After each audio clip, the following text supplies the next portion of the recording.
It's time to wake up. It's time to wake up. It's time to wake up. It's time to wake up.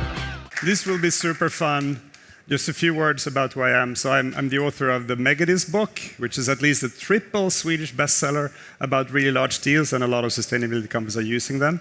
I'm also the founder of Curator, which is like Gartner for sustainability, Engrate, which is an energy data platform for energy, Forest Carb, which is a new forestry method, and a few more other companies. I'm also working non-stop with sustainability scale-ups. So pay close attention. We'll have 5 minutes of presentation, and then you ask questions, and I repeat your questions, and then I will also add a few questions. Looking forward to it. So Thomas, you're first up.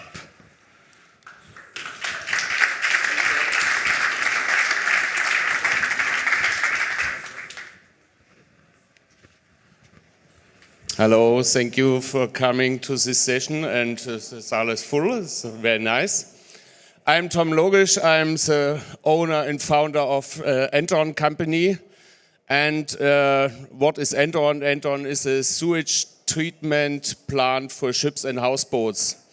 And I think many of you had the opportunity in the past to be on board of a boat or of a yacht or a sailing vessel.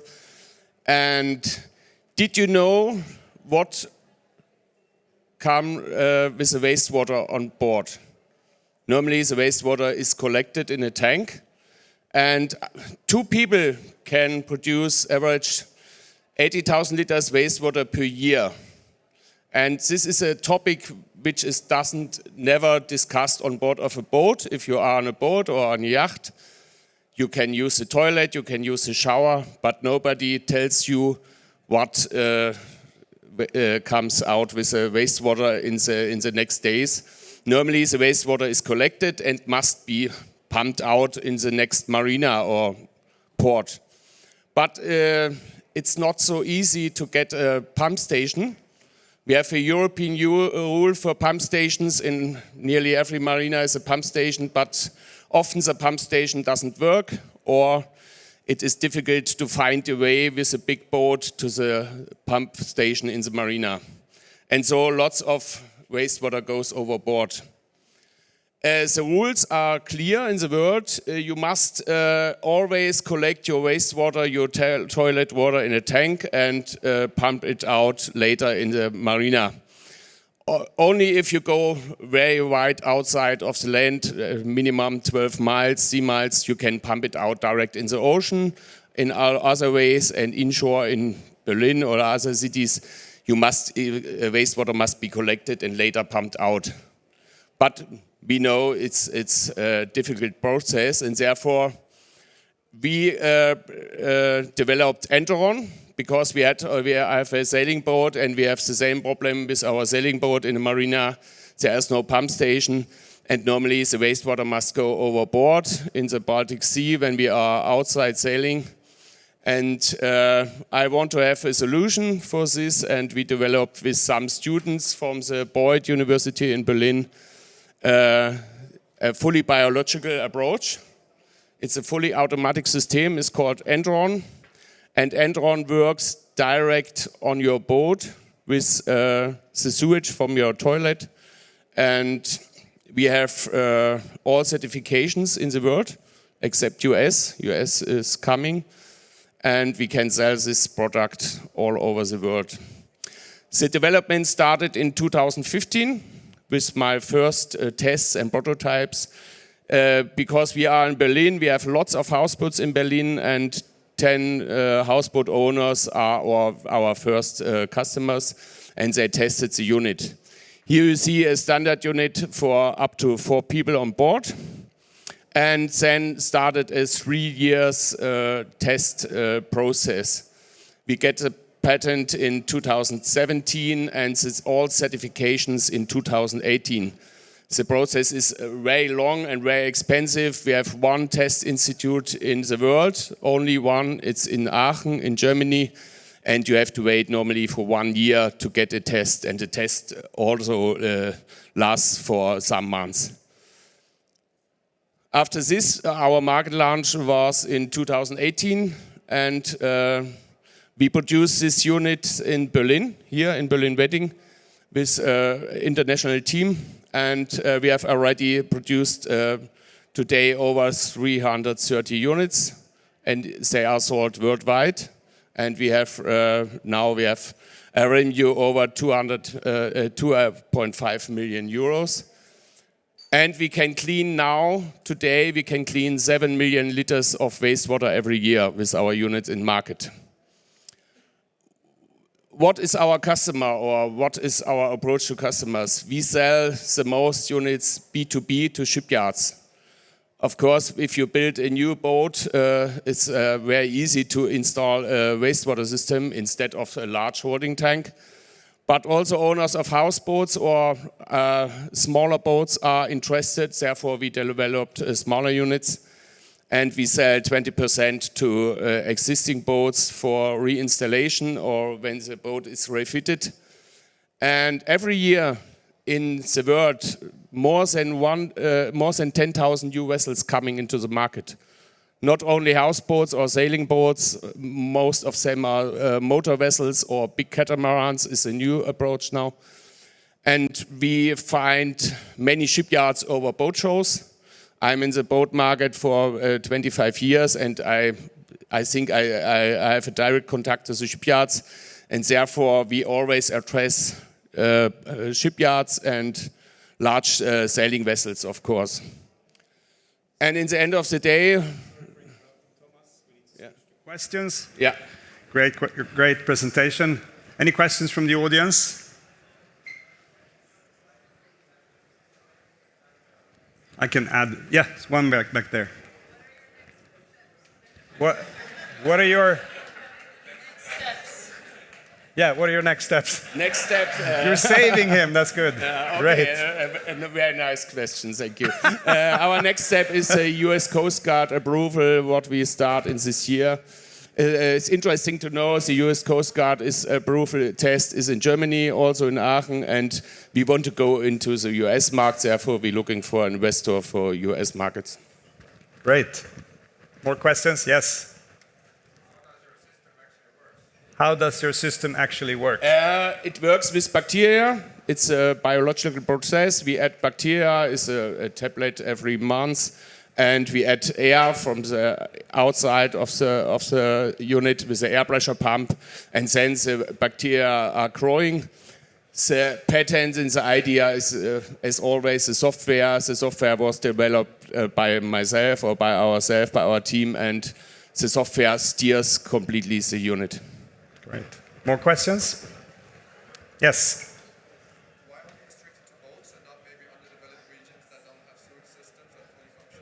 Why are you restricted to boats and not also selling into underdeveloped areas that could need the same solution?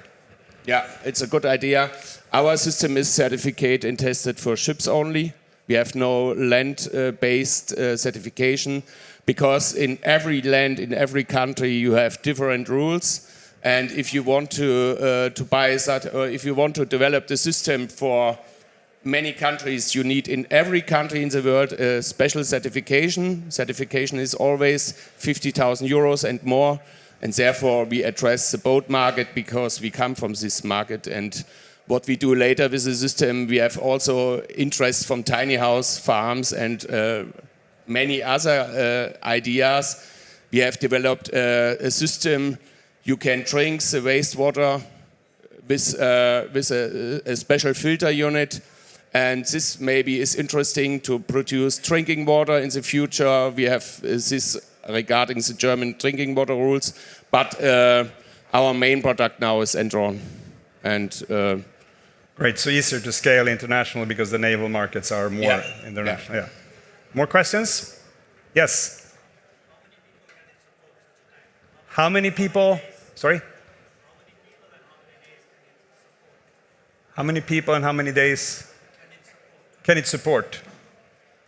How many people and how many days can it support on the boat? Okay. It must be run all the time, and it's not a unit which runs only a weekend or 2 days. Do you have different sizes? Or? We have different sizes, and it works 365 days per year if you want, and up to 12 people now. But does in the Germany, bacteria eat up all the sewage? Or, I mean, all the, Really? Oh, wow. Yeah, it's bacteria. It's very cheap. It's 20 euros per year only for bacteria. When the system is running, it runs. You have to feed So as long it. as you dimension the tank or whatever it is, you can support as many people as are on board. Up to 12 people. Okay. Bigger units will come. More questions? We have 40 seconds to go. One question. The question is always, what is the price? Yes. What's your competition? There is no competition, and But they're probably, let me rephrase it, because quite often there are substitutes as well. Like, what are the current categories that try to address the same thing that you replace? Around 4 or 5 companies in the market for bigger boats, like cruising ship, bigger boats. Bigger units is always easy, but small units we are alone, and competition will come, of course, but we have now 300 units before our competition, and we will see when the competition will come what we do, if we buy or if we make a merger or whatever. But today, on the market with the certificate, fully biological system, we are alone. I have one last one. What's the market concentration on the private boat shipyard side? How many, to get 80% of the volumes in the world, how many shipyards do you need to get? There are different numbers in the market. The biggest concentration is in the US, of course. Now beginning also in Asia. In Europe, we have around 800 shipyards, and we produce in Europe 10,000 vessels per year. And mainly in Poland, nobody knows, but 80% are produced the hull or the vessel in Poland. And we're starting in France with the French big shipyards. Great. And I need to cut it there. Well done. Great, Thomas. Yeah.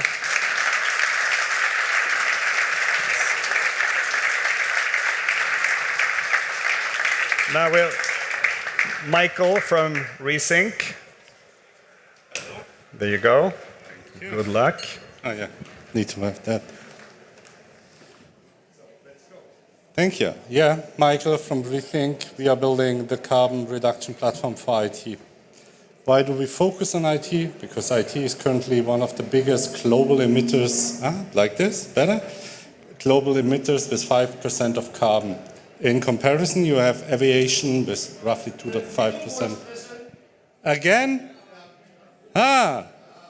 Like this. Okay, but unlike other industries, IT is expected to triple its emissions due to use of IT services and stuff like this.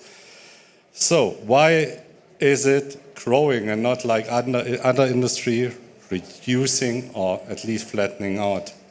Well, it has to do with missing awareness. People just don't know, even people working in IT just don't know that there is such a big problem with energy consumption and CO2 emissions. Then there is a lack of real-time insights or insights in general. If I go for, one of the cloud providers and I start a service, a server, whatever else, I know immediately what it will cost, but I don't know what it will emit. The cloud providers do provide some sort of data, but it's outdated and at best can be used for reporting, and that's basically what's the focus on. It's not taking action, it is about reporting. No one wants to take action. That has been, of course, realized by regulators across the globe. So in the US, there are certain states that restrict now IT companies from building new data centers or clouds or whatever else, because it would put too much strain on the grid. In Ireland, there is also the same problem. AWS, one of the bigger cloud providers, isn't allowed to extend its capacity, so they restrict customers from deploying new things into that region. Here in Germany, since this year, we have something that's called Energieeffizienzgesetz that also regulates the efficiency of data centers. So if you are now starting to build a data center or want to extend something, there are regulations when it comes to energy efficiency of that thing. And it will only get stricter over time. And the target, I spare you the abbreviation, but the target is quite ambitious. And to get to that target, it's not about better cooling or how to use the heat that is produced by all that equipment in the data center, you definitely need to optimize your IT systems. And that's what we are doing. So we have built a sensor that basically collects all kinds of data from your IT systems, puts it into our platform, and then we provide you with real-time insights of your IT infrastructure. So we tell you exactly which service, server, application, what have you, is emitting how much at that given time or even over the course of the time. Based on the data we have, we provide you as well recommendations on what to do or what you have to do in order to reduce your emissions. So we tell you this thing is underutilized or wrongly configured or whatever else. And we have seen up to 70% reduction of emissions on our platform. As we have the data, we can also create reports. That's for us just a side effect. We are not building an ESG reporting platform, but of course we can also create reports because we have the data. We have built an extensible platform. That means we focus, of course, on IT, because first we are IT guys, but also it's easier to generate recommendations on it. But for example, we have logistics customer that pump in truck data, and we provide real-time data on those trucks. So we tell the customer immediately, this truck is emitting at the moment that much CO2, then we store the data and you can report on. We are big believers of open source, so whatever we do, big parts of the whole platform are open source and anyone can use it. Our sensor, for example, you can just use it, install in your IT, and then you get immediate insights. Not the recommendations, they are closed, but the rest is open.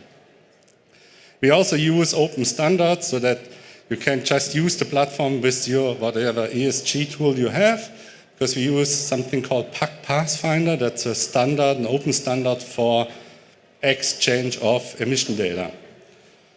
We are an IT company. Of course, we want to see the IT industry growing, but what we definitely don't want to see is the tripling of emissions. So we want to help companies that have a heavy IT footprint to reduce its emission, or at least flattening it out.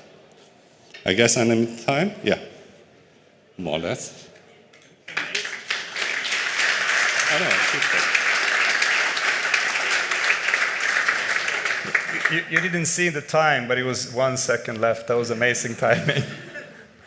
I have one initial question. Yes. So where do you place the sensors? into your IT thing. Like on the cables, or where do you, I mean, No, it's a piece of software. It's a piece of software that okay. runs So either each in your server will cloud have the account software. or in your data center Okay. or something. Okay, interesting. And then So- it connects to whatever else. Yeah, makes sense. Questions? Yes. Can you It's a talk SaaS. about the business model? Yeah, it's a SaaS. So you subscribe, then you basically. But he connect- means probably the unit of economics. Is it per user, per volume, per?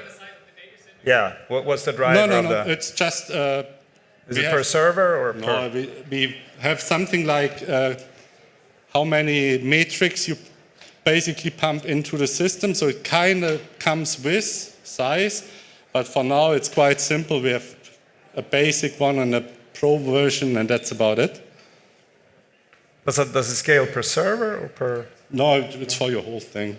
Okay, so But it's basically limited volume by- of energy, or? Yeah, volume of metrics, so how many times or how many data points we collect and you pump into the system. That's what we regulate. Ah, okay, volume of data. Yeah, kind of. Okay, great. Next question. Yes. Does Google not have similar solutions like you? No. What do they offer when they have a cloud and they want to? Let me just repeat so everyone hears. So don't the Azures of the world have similar solution to yours? And then you said no, and then you said something more? Yeah, when that company offers cloud solutions, etc., I think they have something that It's reporting. As I said, it's old data, up to 3 months old, you get from the big cloud providers, but you can't act on the data. In a dynamic IT, you basically get after 3 months a list of things, and that's your emission, but you can't drive change with that data. For driving change, you need to know what is currently happening and then take action on that. Who do you already work with? Bigger customers. You go for their on-premise solutions Both. first, But or? currently we are quite new, 6 months into the game. So we have Ole Larsen in Denmark as a logistics company. We currently work or trying to work. No, we are in a POC phase with Adidas and others in that sector. Great. More questions? Yes. What are you optimizing for to get to the 70%? Yeah, sure. IT in general, the overall utilization, that's the lowest hanging fruit of instance, a service is 20%. And there's a thing called energy proportionality. So you need to utilize the server at least 80% to get the most out of your computer, basically. So that's the first thing we would recommend, like get up the utilization, so less servers. So there's an optimal point. I didn't know that. Yeah, at least 80%. Right. A computer doesn't stress out like you would potentially under load, but a computer you can stress more or less until 100%. Interesting. Yeah, more questions? Yes.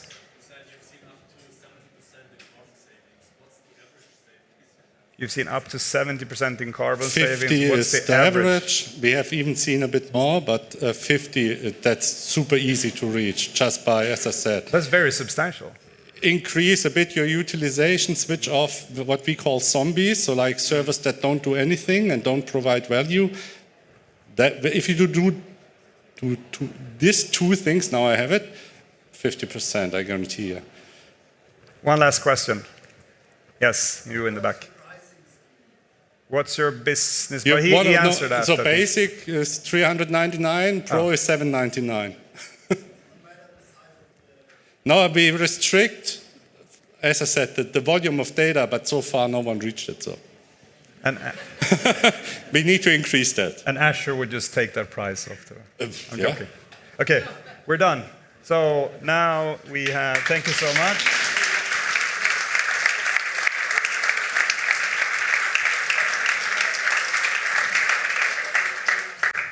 Mmakwena, welcome up on stage. Good luck. Thank you so much.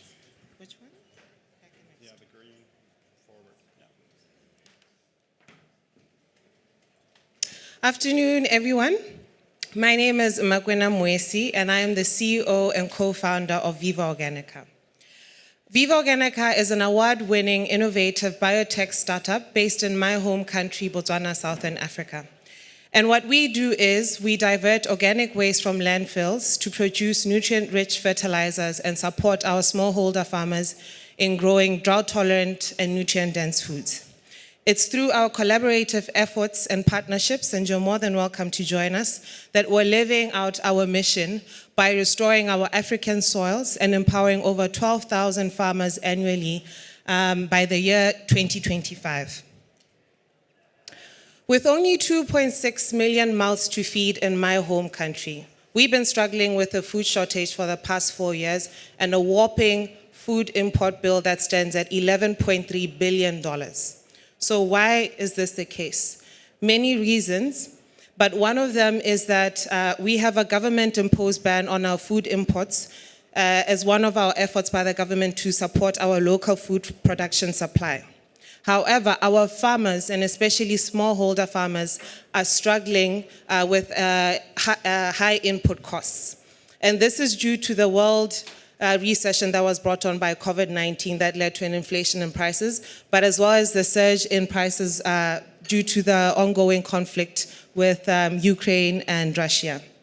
As a result, farmers are adding less nutrients to their soil, further exacerbating the existing challenges that exist in food production. This further intensifies issues with soil quality and leads to crop failure. This is not an isolated incident in Botswana, but it has a cascading effect all over Africa. However, at Viva Organica, we have taken the initiative to tap into sustainable agriculture and adopt regenerative agriculture techniques, prioritizing soil health to build our topsoils organically. At face value, we may seem like just a small team of 5 young women and men, but we have a fleet of thousands of soldiers behind us, being our red wigglers, where we leverage a biotech process called vermicomposting to transform organic waste into a nutrient-rich fertilizer.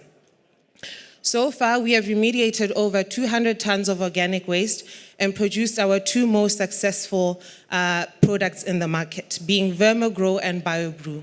Both of these are a derivative of vermicompost, which both serve as a soil conditioner and biostimulant. In 2020, we first came across into our first seed funding, where we scaled from a backyard scale into a farm and increased our production capacity by 90% and grew our customer base by 80% at the height of COVID-19 just through direct sales and online marketing. By the end of 2022, we emerged as one of the Youth Adapt winners, where with the funding, we have increased our staffing and recently completed our agrochemical regulations requirements. And now we are implementing our go-to-market strategy, where we'll be acquiring 0.23 market share of our local market that stands at $40 million, and this is through expanding into 3 farm towns in Africa.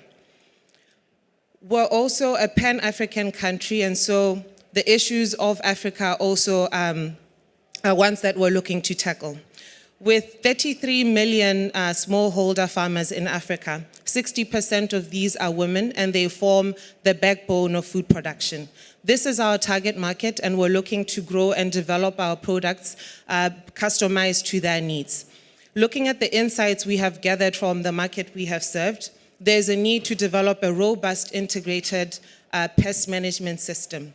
And through our efforts in celebrating organics, we're partnering with other green companies such as Copet, which is a lead supplier in biological inputs, where we will provide fungal-based biopesticides and be able to monitor and provide early disease and pest management through an AI tech company based back at home again called Enteron Tech, where we'll be able to provide these kinds of services. Also, we're also looking into create awareness about the monitoring of soil organic carbon levels so as to help build our topsoils. Thank you so much for your time, and I'll welcome your questions now.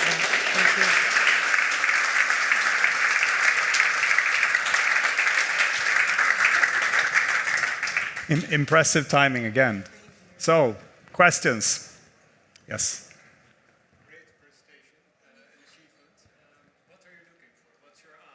What are you looking for? What's your ask?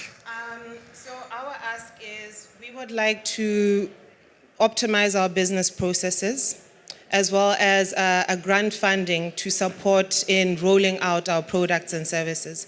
One of our biggest challenges we've experienced with scaling for impact and bring our products to the market is we have very tight regulations. Organic fertilizers back home are still considered an agrochemical, and so we have to follow through the very long and bureaucratic process of registering our product. And within that time, that's where there are new entrants to the market and we get quickly swallowed up. So one of the things that we recently achieved, which I had mentioned, is completing our agrochemical registration.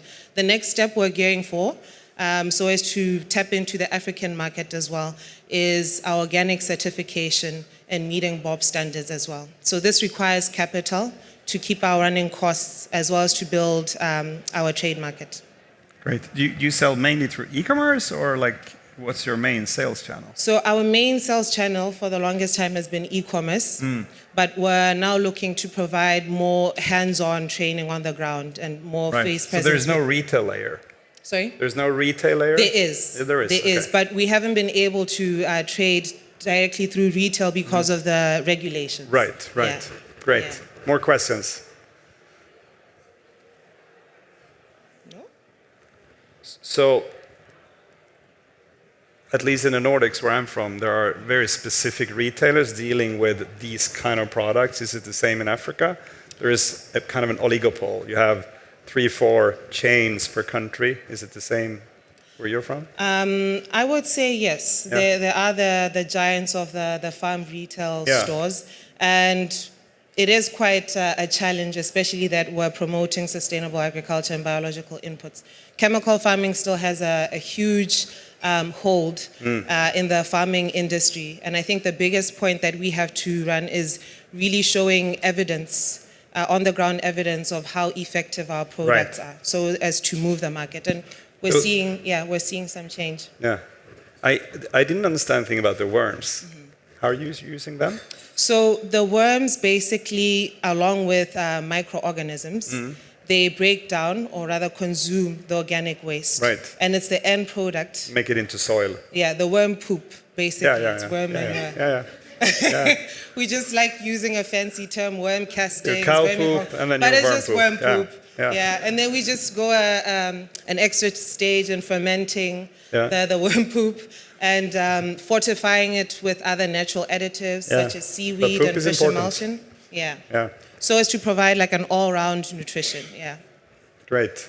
So the biggest emphasis, with vermicompost is without the action, microbial action, the worms themselves aren't able to break down. So you organic need matter. both. Yes. Right. And the vermicompost is what also carries And the microbes are, you mean bacteria or Yes. other kind? Bacteria, yeah. fungi, protozoa, Fungi, right. the whole microbiome. So the idea is to still introduce those same beneficial microbes into the soil to support soil health and the ongoing cycling of nutrients in the soil, as well as to coat the plants themselves with Right. the beneficial microbes. I always like to just have us remember that the same physiological process to a degree that humans or mammals, in our animals guts as follow, well. plants as well, and Right, soil. So yeah. having a diverse... For humans, microbiome is a big deal right now. So it's the same thing with soils and Right. same thing with plants. Right. So it's through improving our soil health, we improve the health of our plants and the lesser need for chemical interventions. Super. Thank you so much. Thank you. Great presentation.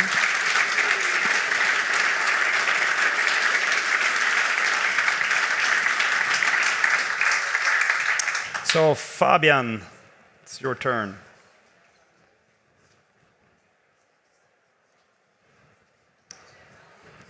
Very curious to hear about Carbonsate.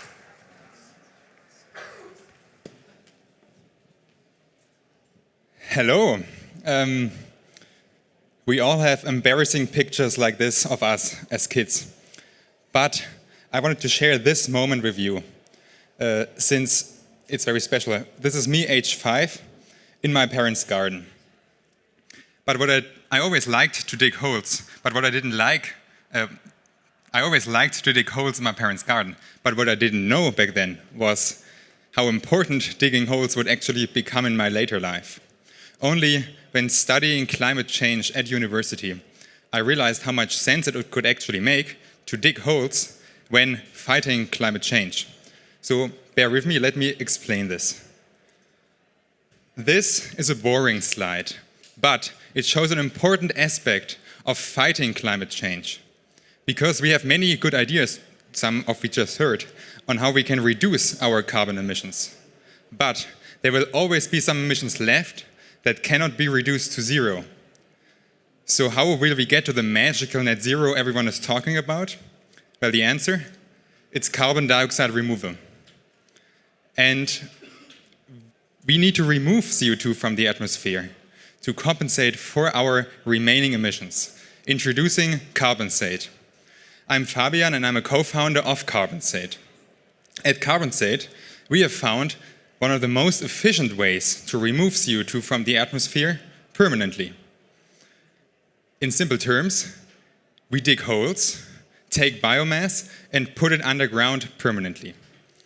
This technology imitates the natural process of carbon removal, just like coal was created millions of years ago in moors, marshes, or swamps. Thereby, we turn biomass into a powerful tool to reverse climate change. So how does it work? Well, let's zoom in. We have a special sealing layer to seal the biomass. We have our unique sensor system, and we have the enabling technology, making it easy to implement carbon removal. And since the climate problem is huge, we need everyone to do this. We at Carbonsate give you the tools to do so. Furthermore, experts in the field like Frontier or Microsoft endorse biomass carbon removal for its high efficiency and low cost. We are supporting companies on their journey to net zero by providing high-quality carbon dioxide removal credits that actually work and have a very competitive pricing. our credits are durable, transparent, and scientifically verified. So our customers are helping little Fabian to go from digging small holes in his garden to digging really, really big ones to save the climate. And we are already starting. We have projects around the world, or we're starting projects around the world, in Colombia, Namibia, Bulgaria, and here in Germany, with a combined potential to remove over 1 million tons of CO2. And they're using our technology. So let me tell you about our project here close to Berlin. We are implementing a project which helps the local forestry and the ecosystem by removing invasive trees. Invasive trees are not only a problem here in Berlin or close to Berlin, they are a global problem because they need to be removed, but removing them can be costly, and then the biomass is usually worthless because it doesn't have a lot of nutrients. So we at Carbonsate aim to protect the environment by removing those biomass and keeping it locked up forever, essentially. And there are hundreds of millions of tons of invasive trees growing every year around the world that need to be removed. So the opportunity for our carbon removal solution is huge. But to solve global problems, we need, of course, teamwork. So I want to introduce to you my co-founder, Johanna. She's the business brains with over 20 years of experience leading growing teams at international corporations. Together, we are the experts for this unique carbon removal approach in Europe. And you can save the climate one step at a time by purchasing our carbon removal credits. If that sounds good to you, you can, of course, come by to me later and scan this QR code for more information and visit us at our pilot project close to Berlin. I'll see you there.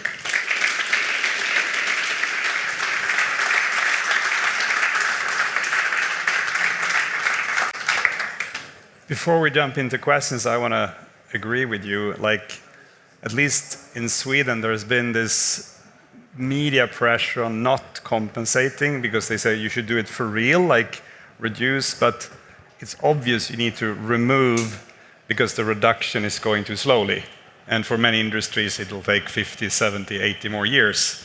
So I agree with you there. So questions from the audience? Yes?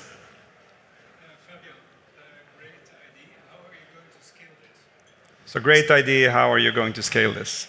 So essentially, we are already, because there is so much biomass out there, people are wanting to work with us to get their biomass utilized for something other than just pile burning it or just letting it decompose, or actually enabling the projects to happen in the first place. And we, as a company, are enabling the projects developer that are actually living in the place and actually then doing the work. And we are enabling to do this and thereby bringing also economic value to them because otherwise this biomass would be worthless for them. Great. So it is thereby, there's a lot of stuff out there and it just needs to get underground as fast as possible. Yes. Who are your customers? So essentially every company... You have a double-sided market, right? Yeah, exactly. It's kind of double-sided. So the end customer, so to speak, for the carbon removal credits is every company who wants to, after reducing their emissions to the bare minimum essentially, or to the bare maximum, reducing their emissions, and then they want to get rid of their final emissions that they can't get rid of, and this is where the carbon removal credits come in. So we're not the only carbon removal credit offerers. There are many other companies doing this, and we have a very compelling price for our carbon removal because it is conceptually such a simple process. I mean, carbon credits range from everything from 10 euros per carbon credit up to several hundred euros. What's your price point? Exactly. So the carbon removal credits, they are more from like 150 to 5,000 euros, and we are at 120 currently with our first projects already and can get below 100 euros quickly. And one carbon credit, for those who don't know, is 1 ton of CO2 removed. Yeah, exactly. More questions? Yes.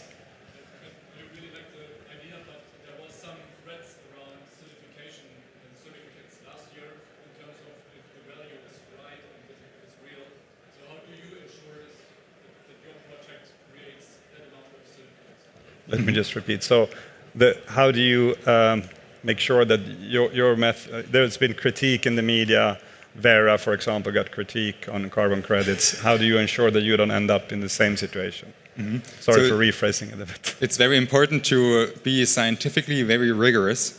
The good thing is we know very well how much carbon is actually in the biomass that we are storing.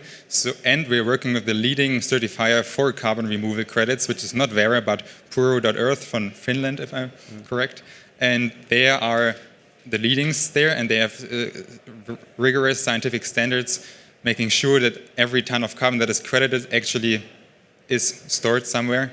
So this is how we ensure this. And with our sensors, we can monitor our storage sites to make sure that it actually happens. How long time can you guarantee the lockdown? So the certification is only for 100 years, but with our sealing, we can guarantee over 1,000 years easily. And then in concept, there's probably some leaking on the way, right? I mean, I'm super positive. Ideally, it's not leaking at all, and it turns into coal in 50 million years ago. Right. In 50 million years. Yeah. But we won't be there to then see we'll that. call Chevron again, right? I'm kidding. Yeah. Okay. Last question. No, we don't have time. Great presentation. Thank you so much.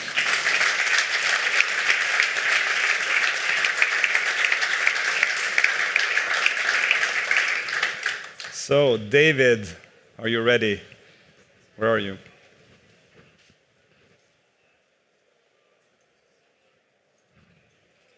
David from site? Okay, we can win some time then. Simon Bale, OneClimate. Yeah, you get 20 minutes now. 20 minutes. Good luck.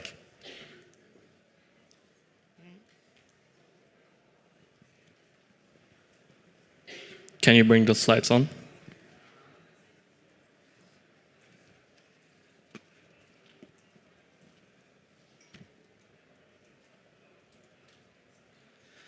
What if there was an application as successful as Duolingo, but for taking climate action? An application that turns something hard and difficult, like learning a language, into a joyful and meaningful experience.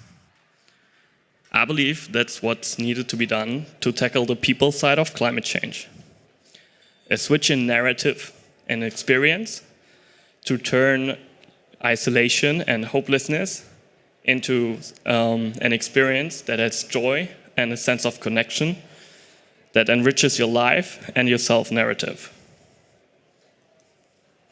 That's what we've built OneClimate for.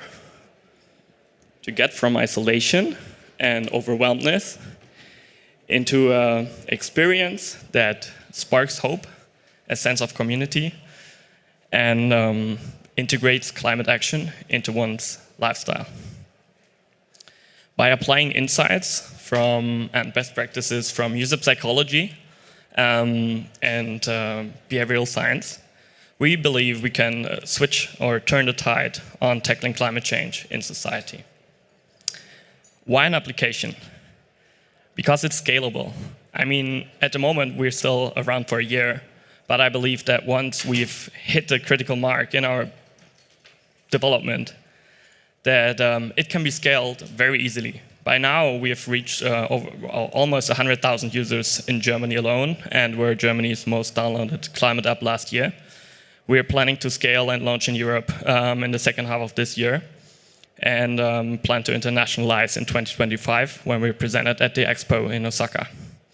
So on the one hand, it's scalable, and on the other hand, from a Yuval Harari evolutionary type of perspective, an application as just a new means to an end to steer and to steer collective action and bring people together. So how does it work currently? And by that, of course, an application, especially in an end consumer space that's around for, well, less than, or almost a year. Of course, there's changes that are going to happen, but overall, it works in the same way. So first, our users get to learn and understand, and we help them evaluate where they're coming from, what's their profile, what actions do they like to take, and where they like to go in the future.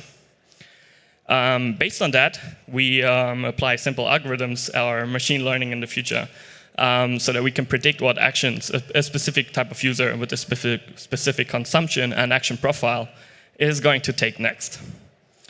And in the last one, so basically helping them after taking actions in alignment with the Oxford offsetting principles. After reducing what can be reduced, we help them finance carbon removal projects, such as shown previously, that really actually remove carbon dioxide from the atmosphere today and not just avoiding something that would have been avoided in most of the cases anyways. Stop is what some of you might be thinking now, because isn't this whole topic of the carbon footprint and individual action an invention by BP in the early 2000s to switch the perspective from and responsibilities from them towards individuals? And yes, it's a fact that BP has launched a very diluting campaign, PR campaign, that is affecting us and the way we communicate about climate change till this day. However, I believe that we can reclaim the carbon footprint by adding a concept, and I thank Luisa Neubauer till this day to promoting this, which is the carbon handprint. Sort of the summary of the positive changes and sparks of hope that you as a person bring to society. So not the sum of your consumption, but the less measurable, but way more important positive impact that you can bring to your communities, to your workplace, to your neighborhoods. And by bringing those two concepts together, you really get a holistic concept of taking climate action. And this, of course, can be shown on, well, many different ways. And in a previous life, when I worked in management consulting, I loved to bet two charts to simplify information. But basically, climate action can be taken or can be broken down into the scope of people involved and the time frame until they become effective. And basically, in those four categories, this is where, let's say, a regular person, regular member of society, not a politician or someone who inherited fortunes, can take. And now imagine that there would be an application that would be as successful as Duolingo, but encompassing holistic climate action. If any of you were thinking of this, or were nodding with your head in case of being a user, downloading the app, partnering up with this, if it can promote your action, or financing it, then please reach out. We're at DAS 50, and I'm very welcome to see you there.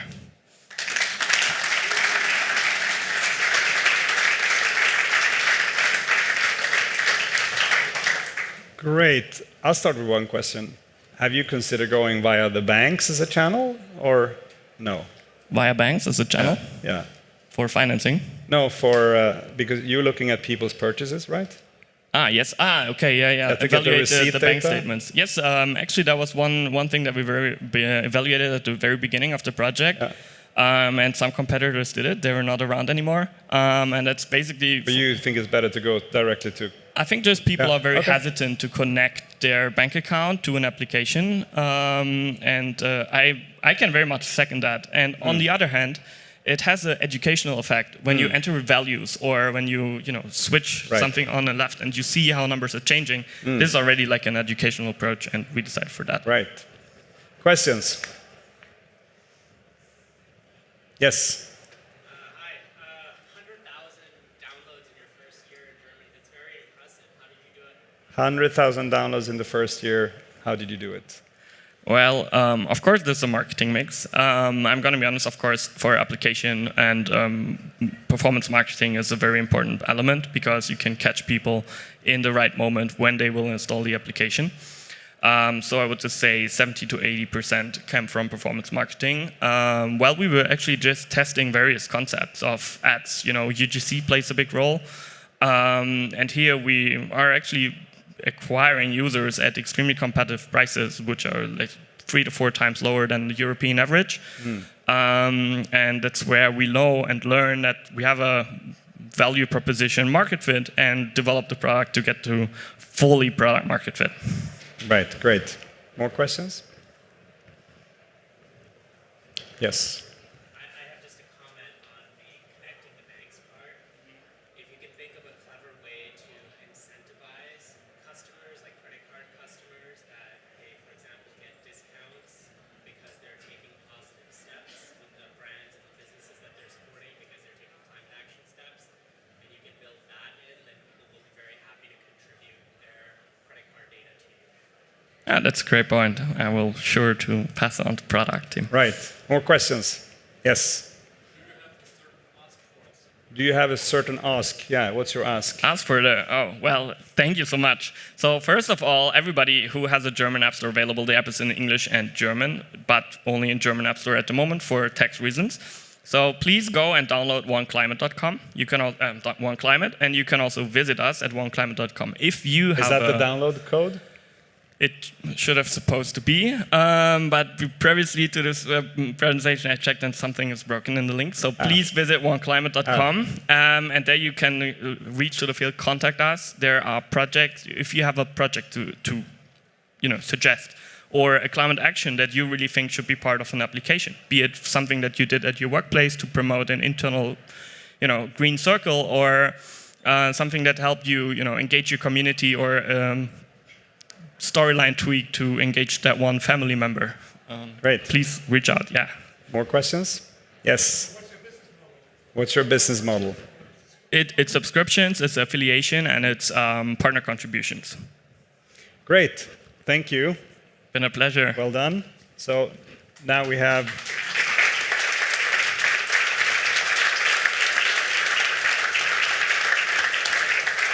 so the last person is Vikas. You've already participated by being very interactive. Good luck. There you go. Green button. Yes, yes. Hi, everyone. My name is Vikas.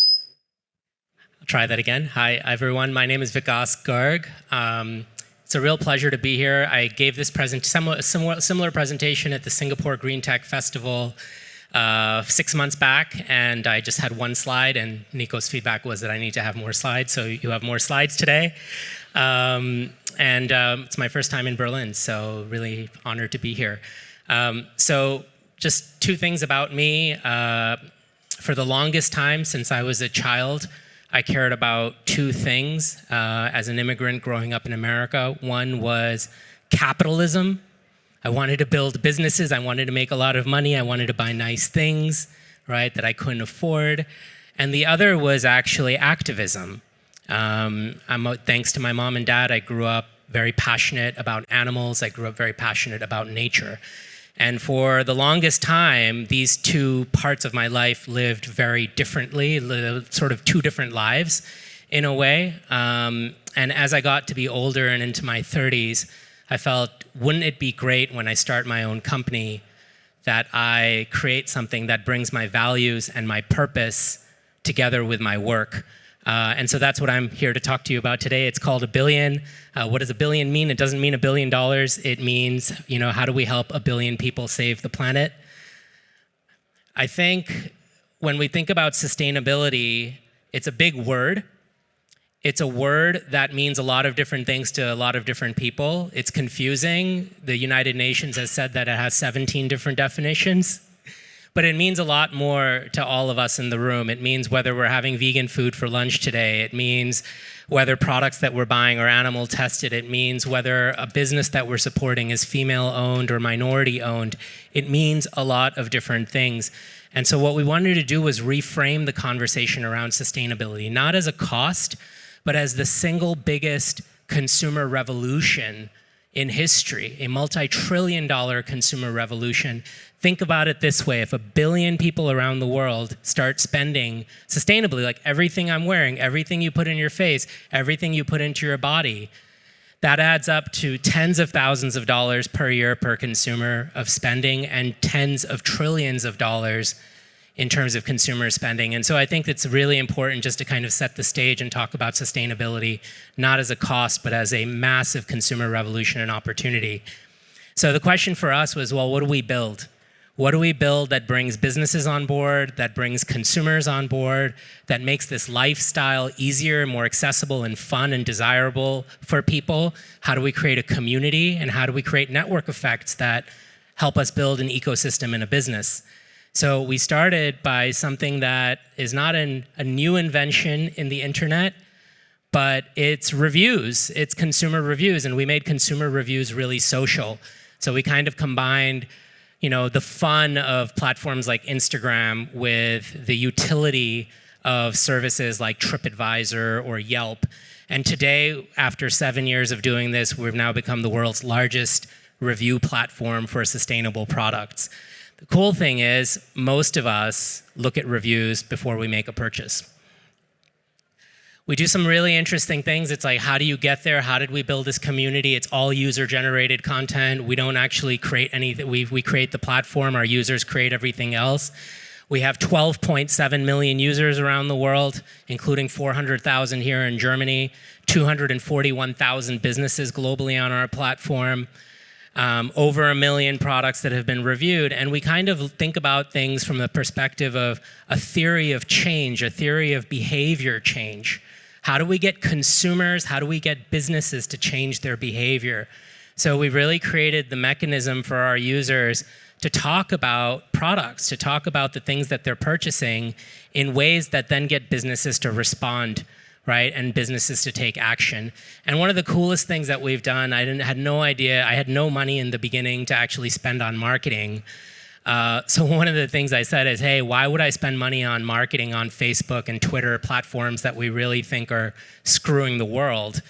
Instead, we're going to give it away. So we created gamification in our platform. We brought on over 100 nonprofits over the last 7 years, animal sanctuaries, humanitarian causes, tree planting causes. And through them, we have grown our community. And I'm very proud to say we've donated almost 3 million euros. We've also given away over $1 million of our equity of our business to our users, which is sort of a first in social media.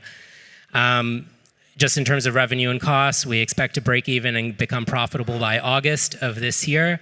And we are on track. We expect to close in on $8 million of profits by the end of next year. It's really this network effect and sort of ecosystem that we've been working very hard to build. That's it. Thank you.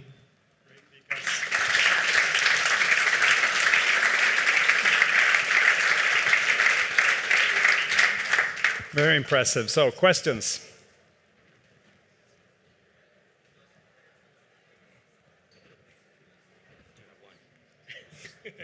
So, it's centered around consumer products. Yes. Yeah, so we have, as I mentioned, over 1 million products around the world across 200 different categories. The big ones are food. And when we look back to these 17 SDGs, is there one common thread around sustainability? It is food. You'll see that all the food that you're eating here today is vegan, it's vegetarian. Food can fix it. It can fix everything from our humanitarian crisis to world hunger to deforestation and carbon and all of these issues. Yeah. You're not playing the retail role, but you're playing this TripAdvisor role. So or both. Yeah, it's a great question. Our dream is to do what Etsy did, do what Kickstarter did, create an entirely new kind of consumer-to-consumer, peer-to-peer marketplace where we support tens of thousands of people in creating businesses around the world that are more sustainable businesses. And if you look today, what we have on our platform is this incredibly long left tail of small businesses, right? So on that path to becoming a marketplace, let's first create something where we're not trying to sell anything to people, but we're creating a lot of utility and value and understanding what their preferences are. But you will ultimately go towards... We're already there. Okay, yeah, okay, so one aspect of our business is we have created, in a way, the world's first consumer-to-consumer marketplace focused on sustainable products. And funnily enough, our community is so altruistic, what they tend to spend the most money on is actually donating, pulling out their wallets and donating money to... save animals and the environment. More questions? Yes.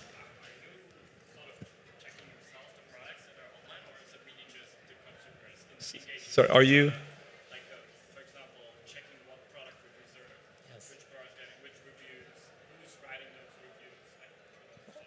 Yeah, I mean, so the question is, are we checking the products? Are we checking, are they sustainable? Are the claims? Absolutely. So it's user-generated content. Everything on our platform is user-generated content. Then what we show people, so we don't really bar people from creating content, but what's really important is we have a very clear definition of, in a way, sustainability starts with removing the animal from the equation. So everything you see on our platform is not tested on animals, it's humanely made, it's ethically made, and it's vegan. That's where we start because that's a very clear definition around sustainability. Yeah. And then our users are the frontline ambassadors and moderators for our content. But we only also, as a business, work with brands that, where consumers and users around the world are first creating information about them, and then we go out and talk to brands. We don't just let any company on to our platform. Great. So we need to speak. I have Curator, which is the B2B version of your stuff. Okay. So we need to talk more. So we're going into votings. We actually don't have any time for more questions. So please go into slido.com or put your camera towards the barcode. Well done. Thank you very much.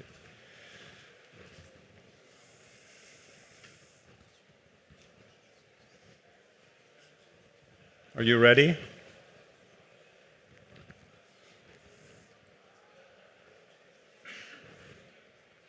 Great. So it's very straightforward. You pick your favorite.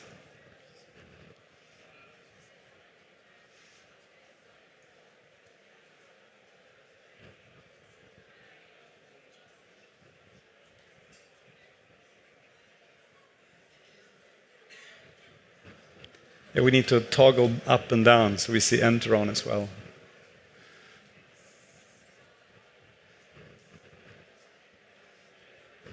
Can you scroll down so we also see enteron?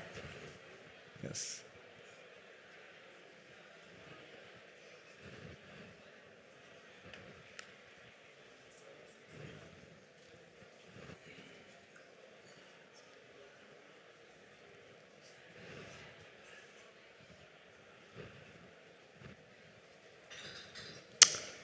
So it looks like we have a winner. Where are you? Mmakwena. A big hand.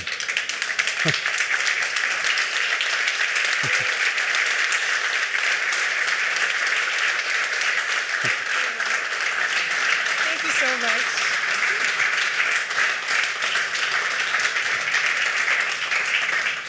Well done. Thank you so much. You've gotten Thank you. awards before, haven't you?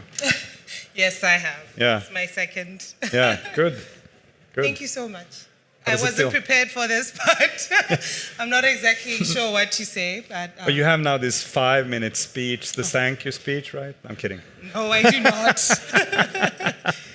Thank you so much. I'm deeply honored to have inspired everyone in this room. As a young entrepreneur, as a young black woman, not to give you a sad, soppy speech, but it really does get challenging, and it's really affirming and it's heartwarming to be validated in this way in this room. Thank you so much. Can we use your...